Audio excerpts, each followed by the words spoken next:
Nah, yang kasus begini, ini yang kasus. Ini mungkin kasusnya anak-anak yang masih kos atau masih mahasiswa. Warung kantin dijaga ibu-ibu.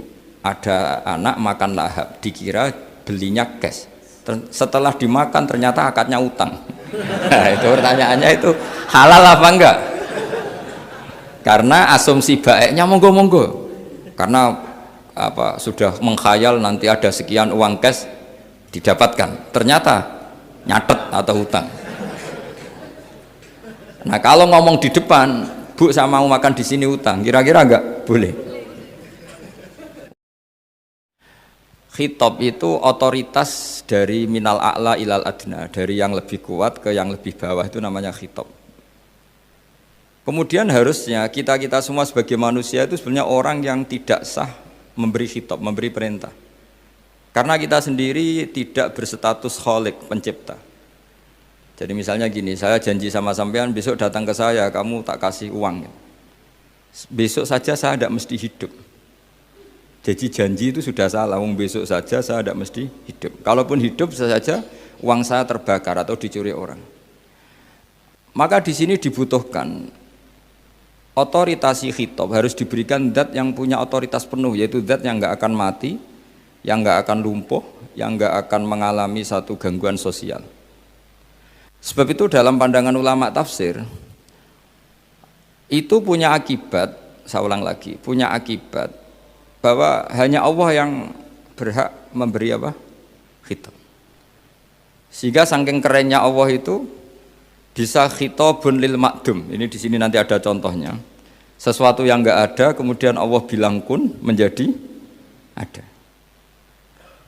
Sehingga Allah itu enggak bisa dibantah, enggak bisa ditentang karena bisa apa saja. Karena asbabul qudrah adalah al-khalqu. Kalau dalam ilmu tafsir, kalau sampean dalam ilmu manusia kan gini, sebabnya melihat itu mata. Kalau dalam ilmu tafsir enggak, yang bisa menjadikan Anda melihat itu menciptakan. Saya ulang lagi ya, jadi kalau dalam ilmu tafsir, asbabur ru'yah itu al-khalqu, bukan al-basar. Kalau kamu melihat karena mata, berarti setelah jauh tidak bisa melihat. Atau setelah tertutupi tidak bisa melihat. Tapi kalau kamu mengetahuinya karena menciptakan, maka kapan saja bisa melihat. Misalnya gini, saya punya emas 1 gram, kecil sekali 1 gram. Saya tanam di dalam Monas, kedalamannya 1 meter. Mbok saya sudah di Jogja, saya tetap tahu bahwa di Monas, kedalaman 1 meter ada emas 1 gram. Kenapa? Karena saya yang menciptakan, yang mengatur itu semua. Sehingga setelah saya di Jogja, setelah saya di mana-mana tahu bahwa di Monas itu ada emas 1 gram dalam kedalaman 1 meter. Sehingga Allah ketika mengatakan, saya ini zat yang super tahu, itu kata Allah gimana? Ala ya'lamu man khalaqo. Ala ya'lamu ana ta ora ngerti sapa man wong zat khalaqo kang gawe sapa man. Masa orang yang menciptakan kemudian tidak tahu? Jadi awal tahu itu karena menciptakan. Tapi kita sudah lama jadi bodoh karena kita tahunya pakai mata. Sehingga kita mengatakan bagaimana orang buta bisa tahu, wong dia buta. Kalau dia yang menciptakan tetap tahu. Tadi misalnya orang buta di kamar mandinya masang paku atau masang apa, dia tahu kalau di kamar mandi saya ada paku. Kenapa kok tahu? Karena yang masang saya. Nah, ini penting saya utarakan supaya nanti itu gampang analisis ayat-ayat berikutnya. Otoritas itu, otoritas khitab itu harus diciptakan dulu. Nah, baru setelah punya otoritas, saya ulang lagi, baru punya hak khitab. Nah sekarang enggak, para raja, para presiden, para dosen, para kiai itu sering melancarkan khitab, sementara dia enggak menguasai apa yang akan terjadi. Makanya Allah mengkritik kabura maktan indallahi antaqulu ma la tafalun. Itu salah besar ketika kamu seakan-akan memegang otoritas pada sesuatu yang sebenarnya kamu tuh tidak pernah melakukan, tidak pernah ikut menciptakan. Misalnya, "Cong kowe nak nurut aku, sok ben mesti uripmu kepenak." Otoritas itu dari siapa coba? Urip kepenak ya di luar wilayah kita, kehidupan besok juga di luar wilayah kita. Sampai kita kalau mau ke kuburan itu panduannya Nabi gimana kalau berdoa? Apa?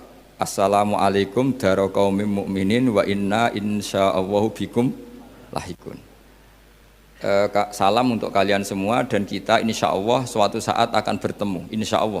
Padahal mati itu adalah satu keharusan. Tapi kalau yang di kuburan itu orang mukmin, kita tidak ketemu lagi sama mereka jika kita mati kafir, karena nanti tempatnya beda. Yang satu alamatnya surga, yang satu alamatnya neraka. Maka kata ulama, kata insya Allah di situ adalah kita masih berharap mati dengan status yang sama, sehingga bisa ketemu. Jadi itu artinya gini, di selain Allah itu bilang janji, bilang khitab itu enggak sah.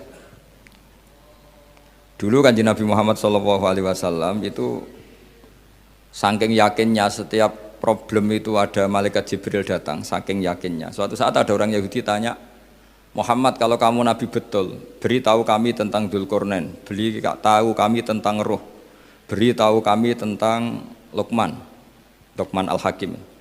Nabi karena reputasi hariannya dipandu Jibril bilang, ya sudah besok datang lagi ke sini tak jawab.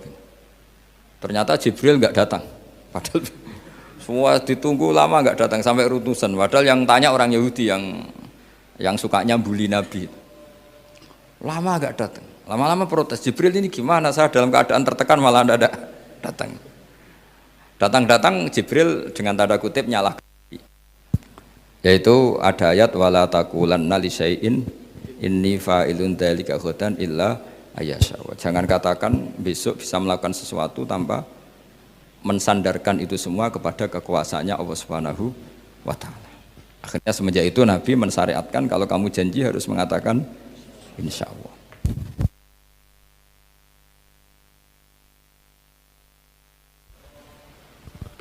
Ya, kenapa ini saya katakan penting? Karena nanti khitab di Quran itu supaya proporsional ya. Sekarang banyak orang memahami Quran tapi nggak mau mempelajari ilmunya apa? Quran. Termasuk ilmunya Quran tadi ya, ada 3 ingat ya.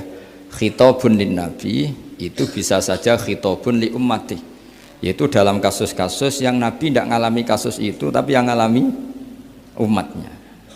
Nah, kenapa khitabnya tetap kepada Nabi? Karena yang bisa komunikasi dengan Allah itu hanya Nabi. Makanya bisa dilihat di ya ayyuhan nabiyyu itu mufrad mudzakkar. Nabi Muhammad itu satu orang yang berstatus lelaki. Kemudian idza talaqtum itu kalian semua.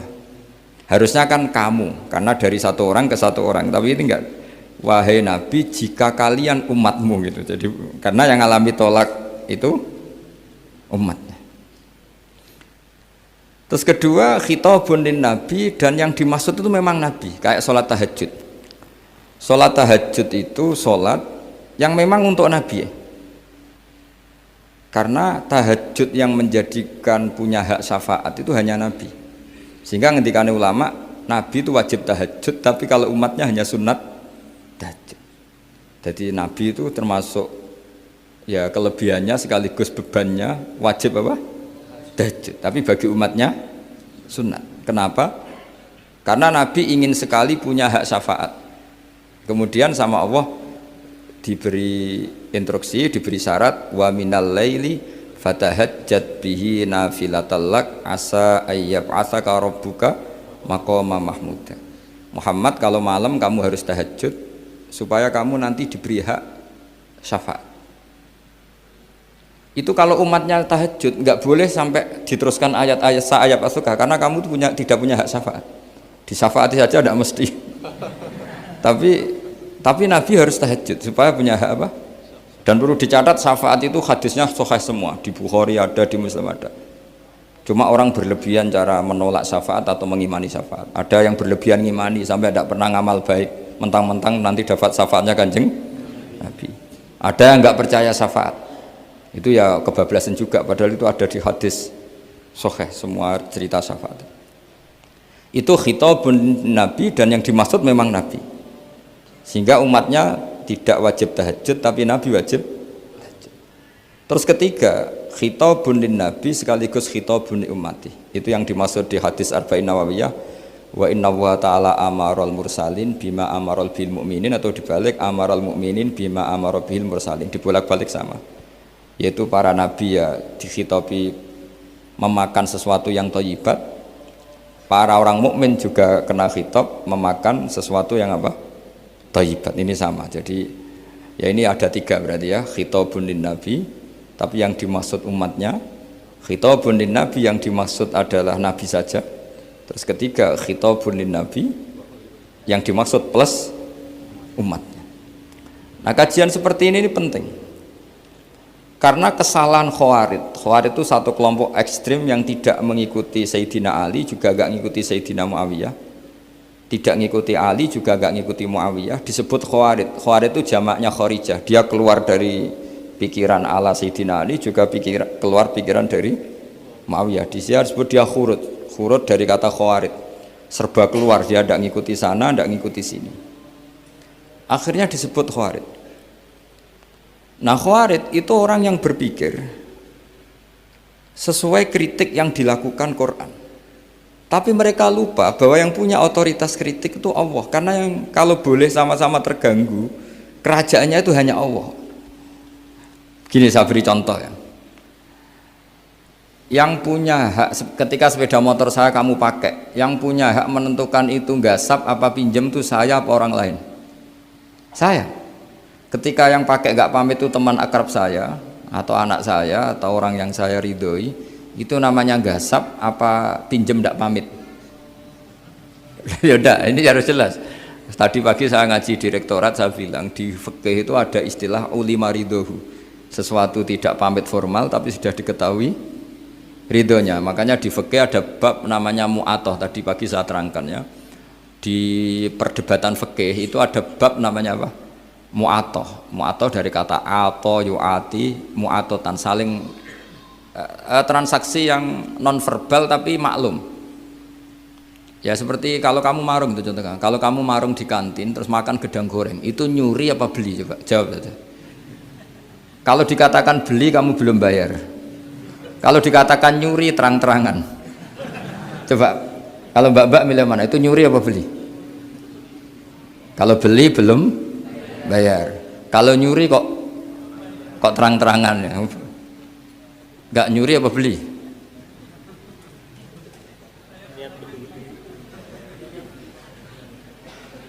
Udah telur asin dimakan, itu nyuri apa beli? Nah, itu kalau orang fikih dibabkan kitabul bai'il mu'atoh, akad beli lewat jalur mu'atoh. Menurut Imam Abu Hanifah seperti itu dikatakan beliau pakai dalil al-adat muhakamah, bahwa adat itu berposisi seperti hukum, karena posisi di warung maka ngambil di situ dianggap memulai akad jual beli. Tapi karena ini sesuatu yang potensi masalah, Imam Syafi'i mengatakan itu enggak baik, enggak sah. Karena nanti kalau asumsi kamu gedang goreng itu 1.000, ternyata diregani 5.000 kan mangkel. Nah itu resikonya di situ, ya kan? Tapi kalau misalnya itu dikatakan, makanya Imam Syafi'i mengatakan itu profesional. Itu namanya ghormu. Ketika Anda bayar 5.000, itu namanya tebusan kesalahan. Jadi Imam Syafi'i melihat itu tidak jual beli, tapi tebusan kesalahan. Sehingga kalau saya jadi hakim, misalnya pembeli bilang asumsi saya 1.000 Gus, terus kata baek, kata penjual, enggak Gus itu tak jual 5.000, saya harus memenangkan baek. Memenangkan siapa? Penjual, karena penjual adalah pemilik gedang goreng itu, dan posisi yang makan adalah perusak barang orang lain. Gitu. Sehingga dimenangkan penjual, ya dimenangkan penjual. Kenapa dimenangkan? Karena cara berpikir fikih, karena dia yang punya otoritas itu, punya otoritas kepemilikan. Itu dalam fikih madzhab apa? Syafi'i. Nah, itu penting dalam analogi surga dan neraka. Orang Khawarij itu kalau ada orang dosa, itu dikatakan sudah tidak Islam lagi, dia sudah keluar dari Islam. Orang dosa itu wajib disiksa oleh Allah. Mereka bilangnya ya wajib. Dalam kelompok Islam itu ada kelompok namanya Khawarij, orang yang sangat ekstrim dalam berpikir. Dia mengkafirkan orang yang melakukan dosa apa? Besar, dihukumi kafir. Tapi pendapat ahli sunnah ndak, orang dosa besar ya dosa saja, tapi ndak usah dihukumi kafir. Kenapa? Cara berpikir ahli sunnah, surga neraka itu milik Allah. Kalau yang punya saja ndak apa-apa, ngapain ada yang ribet? Yang punya surga neraka itu Tuhan, dan Tuhan memanggil-manggil orang yang salah itu disuruh tobat, anibu ila rabbikum, wahai hambaku yang berlebihan, yang masih dosa, ayo kembali ke saya. Kapan saja kembali ke saya tak terima. Sehingga dalam mazhab ahli sunnah, otoritas khitab, otoritas kepemilikan yang berhak ya yang punya, orang lain itu nomor 2. Sehingga tadi kalau Anda bawa kayak motor saya dan Anda teman akrab saya, tidak pamit saya, kalau saya bilang itu nggak apa-apa ya nggak apa-apa, kalau saya bilang apa-apa ya apa-apa, nggak penting orang lain. Sehingga ini wilayah yang agak sensitif, tapi ini ilmu, mau tidak mau kita harus dengar. Sehingga di fikih ada bab ulima ridhohu. Misalnya ada orang makan gedang goreng di warung terus ditangkap Pak polisi, wah ini pencurian, mesti bakulnya nggak terima, enggak pencurian, memang tak jual. Nah, yang kasus begini, ini yang kasus, ini mungkin kasusnya anak-anak yang masih kos atau masih mahasiswa. Warung kantin dijaga ibu-ibu, ada anak makan lahap, dikira belinya cash, setelah dimakan ternyata akadnya utang. Nah, itu pertanyaannya itu halal apa enggak? Karena asumsi baiknya monggo-monggo, karena apa, sudah mengkhayal nanti ada sekian uang cash didapatkan, ternyata nyatet atau hutang. Nah kalau ngomong di depan, Bu saya mau makan di sini hutang, kira-kira enggak boleh. Wah itu ada sekian PR, makanya saya sering muji orang-orang yang enggak alim. Enak-enaknya orang tuh orang enggak alim, karena enggak kesulitan seperti ini. Kita sebagai peneliti fikih itu sering kesulitan. Nah sama Anda misalnya naik Grab atau naik taksi atau apa, ketika Anda naik itu posisinya gasap apa pinjem, dikatakan akad sewa belum bayar, dikatakan pinjem nanti harus bayar. Jadi ada sekian masail fikih yang jadi perdebatan. Nah, apapun itu nanti kata finalnya itu dia yang punya, yaitu supir taksinya atau baeknya, penjaga warung tadi. Sehingga hukum itu bagi orang lain sudah tidak sah kecuali bagi yang punya. Nah di sini ini kelihatan benarnya mazhab ahli sunnah wal jamaah. Ahli sunnah mengatakan apapun salahnya seseorang setelah dia beragama Islam itu wilayahnya Allah. Kita tidak bisa berbuat apa-apa. Makanya ada ayat laisa laka minal amri syai'un aw yatuba alaihim aw yu'adzibahum. Muhammad meskipun kamu kekasih saya, kamu tidak punya otoritas menentukan si A dimaafkan, si A disiksa. Otoritas itu hanya bagi saya kata Allah. Sehingga banyak orang yang Nabi kurang srek karena membunuh pamannya Hamzah malah dikasih tobat sama Allah, namanya Wahsy. Wahsy itu orang yang Nabi gak suka karena pernah membunuh Sayyid Hamzah di perang Uhud, tapi sama Allah marah dikasih tobat.